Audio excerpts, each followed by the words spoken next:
Ganjar gila jabatan, Ganjar ambisi jadi presiden.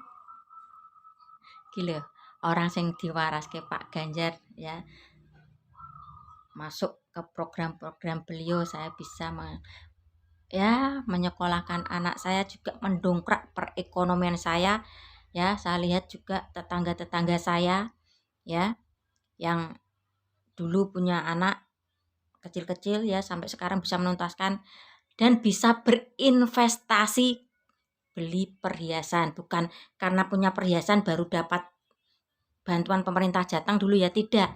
Saya melihatnya bisa investasi ketika dibantu program-programnya Pak Ganjar. Ini yang saya lihat dari sekeliling saya. Kalau saya belum punya perhiasan, ini aja harganya 25.000 di pasar. Oke, kita kembali ke Pak Ganjar ya. Kalau ada yang bilang seperti itu, Ganjar ambisi jadi presiden ya, bisa iya bisa tidak, tergantung situasi dan kondisi ya. Kita kembali ke flashback. Iya, nama elektabilitas Pak Ganjar itu melejit setelah di-endorse Pak Joko ya. Pak Joko kan dulu pernah berstatement, cari pemimpin yang memikirkan rakyat itu rambut putih, dahi berkerut ya. Di sisi lain mungkin jatahnya Pak Prabowo ya. Nah, di situ kembali lagi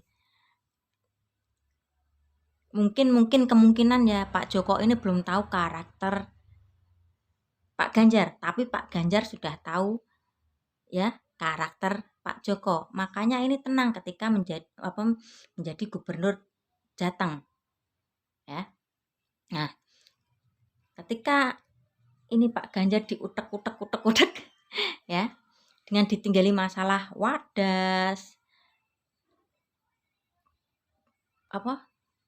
bendungan bener apa itu ya. Ini pihak pemerintah pusat hengkang. Nah, ini Pak Ganjar yang menyelesaikan ya. Nah, terus kayaknya Partai Beringin itu ya menawarkan ke Pak Ganjar, Kak, atau enggak Nasdem itu ya, supaya menarik ini Pak Ganjar, ditarik dari sarang Partai Merah, bisa keluar dari Partai Merah ya. Karena Beringin ini sama partainya Pak Brewo melihat ada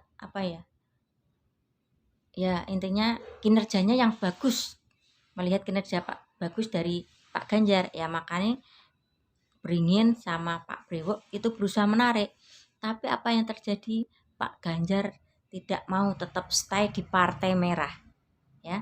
Kalau dia benar-benar berambisi ingin menjadi RI 1, beliau bisa ya hengkang menuju ke Partai Beringin, karena Partai Beringin orangnya kan tajir-tajir ya. Ya pasti kalau ambisi ya mau tarik ya. Dan ini apa yang terjadi, sebalik-balikan Mas Gibran yang ditarik sama Partai Beringin. Nah, loyalitas Pak Ganjar terhadap Partai Merah ya itu tidak gampang ya. Di Partai Merah sendiri pun Pak Ganjar dihajar habis-habisan ya. Seperti peristiwa Pildun ya, itu benar-benar pada posisi sulit. Di sisi lain Pak Joko yang menyelenggarakan dan tidak tahu tim Israel masuk. Di sisi lain ada konstitusi, Pak Ganjar dan Gubernur Bali itu yang menjadi penengah ya, supaya konstitusi tetap terjaga, nama baik Pak Joko juga tetap baik Pak Ganjar ya.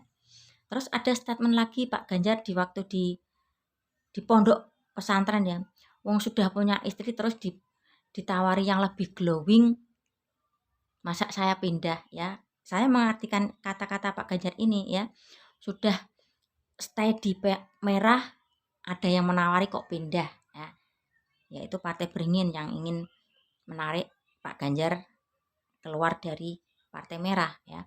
Ada lagi waktu COVID itu Pak Ganjar, bagaimana kalau Pak Ganjar jadi presiden? Beliau jawab, apa rakyatnya mau ya, sama tim kubu 2 dijawab nggak mau. Ya emang nggak, ya kalau nggak mau ya terserah, nggak masalah bagi Pak Ganjar ya. Emang kalau takdirnya menjadi presiden ya dijalani sesuai amanah sebagai presiden, kalau tidak ya nggak apa-apa ya. Kalau saya melihatnya seperti itu Pak Ganjar ya. Jadi kalian kurang memahami Pak Ganjar ya. Oke.